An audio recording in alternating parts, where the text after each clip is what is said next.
हमने पहले भी हर बार प्रेस वार्ता में ये कहा है, दूसरे माध्यम से भी सरकार को ये सूचित किया है कि जो भी बदलाव शिक्षा के क्षेत्र में किया जाना है उसमें शिक्षाविद की राय ज़रूरी है, वो ली जाए। आप जानते हैं कि पहले सरकार ने एक कमेटी गठित की थी जो शिक्षा सचिव के हस्ताक्षर से बनी थी।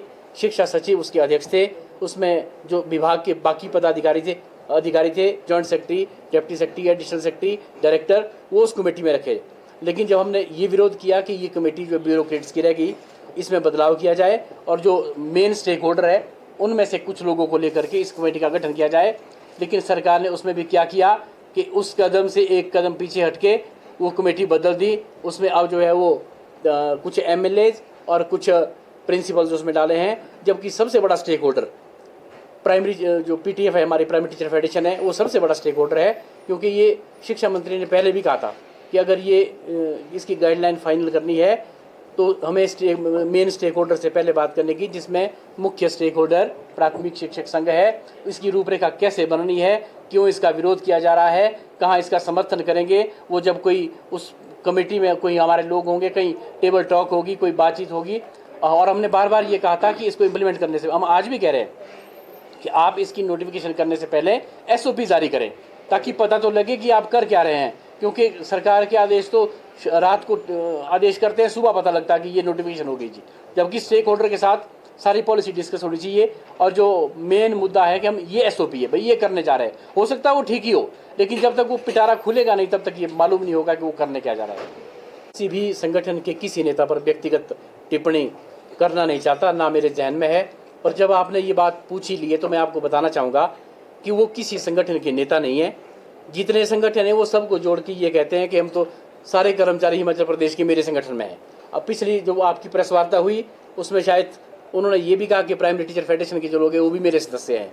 अगर वो उनके सदस्य है तो वो उनके बीच क्यों नहीं बैठते वहाँ जा करके, अगर उनके वो सदस्य है। तो मैं ये कहना चाहूँगा कि जो जिनका आप नाम ले रहे हैं, मैं तो नहीं लेना चाहूँगा। मैं इतना कहना चाहूँगा कि वो तब तक विरोध करते हैं जब तक उनका अपना उल्लू सीधा ना हो जाए। उनको सिंगापुर जाना था टूर पे, तब तक वो ये कहते रहे कि बिल्कुल इसमें बड़ा भारी घोटाला है और ये बिल्कुल गलत हो रहा है, सरकार जो कर रही है बिल्कुल गलत कर रही है, हम इसके पक्ष में नहीं है। जैसे ही उनका नाम जो है सिंगापुर की सूची में शामिल हुआ, वैसे ही वो सारा घोटाला भी खत्म हो गया। और उसके बाद सरकार को भी ये लगता है कि एक आधे ऐसे नेता को पहले केरल भेज दो, उसके बाद सिंगापुर भेज दो, ताकि उसको कहीं खड़ा करना हो किसी के खिलाफ बोलने के लिए तो एकदम फ़ोन करके बुलाएं कि प्रेस में जाके ये बोल दो कि ये ठीक है। तो उसके बारे में मैं इतना ही कहना चाहूँगा, वो भी आपके जवाब में, बाकी मैं कोई टिप्पणी नहीं करना चाहूँगा इस पर। सरकार को देखना है, हमने तो जो कदम उठाया है, हमारा जो मांग पत्र है, हम बार बार ये कहते आए हैं कि सरकार इस पर विचार करे। अगर कल ही कर दे तो हम तो कल ही वापस ले लेंगे, लेकिन जितना लेट सरकार करेगी हमें तो उस धरने में रहेंगे, बल्कि उसको और तेज करेंगे। कि किसी भी बैठक में जाने का एक प्रोटोकॉल होता है।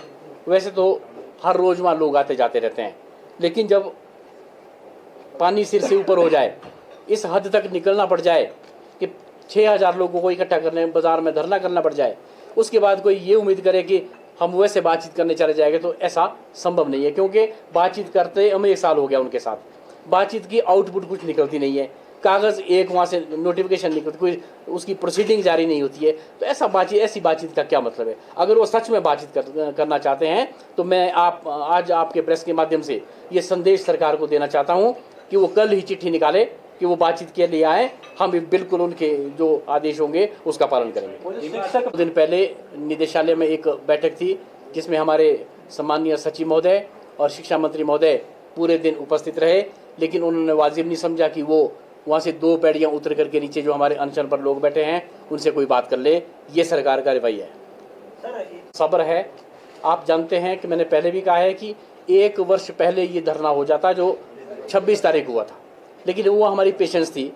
हमने विश्वास रखा कि चलो सरकार को आज नहीं तो कल ध्यान आएगा, 15 दिन के बाद आएगा, 1 महीने के बाद आएगा। अभी भी हम ये सोच रहे हैं कि सरकार को देर सवेर कुछ समय में सोचेगी, सरकार वार्ता के लिए बुलाएगी और कोई जो हल निकलता होगा वो निकालेंगे।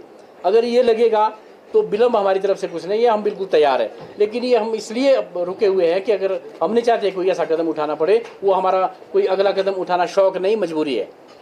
अपना समर्थन हमें दिया है और इस बात पर दुख व्यक्त किया है कि जायज़ मांगों को भी सरकार जो है वो सुनने को तैयार नहीं है। इसके साथ साथ मैं ये बताना चाहूँगा कि सरकार का जो ये रवैया डराने और धमकाने का है, इससे अपना वो विचार बदलें और बातचीत के रास्ते से इसका कोई हल निकालें। और हमें मजबूरन नहीं तो अगला कदम उठाना पड़ेगा, जिसके लिए हमारे जो साथी है, हमारे साथ लगते दूसरे राज्य है, वो भी हमेशा हमारे साथ देने के लिए तैयार है।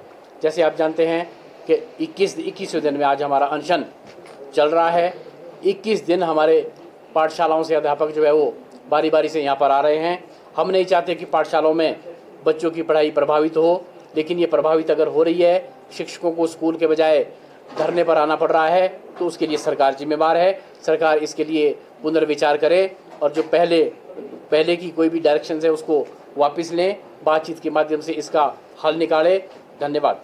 आने वाला वक्त बताएगा कि हमें क्या कदम उठाना है, पर मैं इतना कह रहा हूँ कि हमारी पहली प्राथमिकता ये है कि सरकार हमारी बात सुने और जो हमारी जायज़ मांगे हैं उस पर विचार करें, उसको अमली जामा पहनाएं। अगर वो ऐसा नहीं करती है तो हम अपने संघर्ष को तेज करने के लिए अगला कदम उठाएंगे, वो कुछ भी हो सकता है।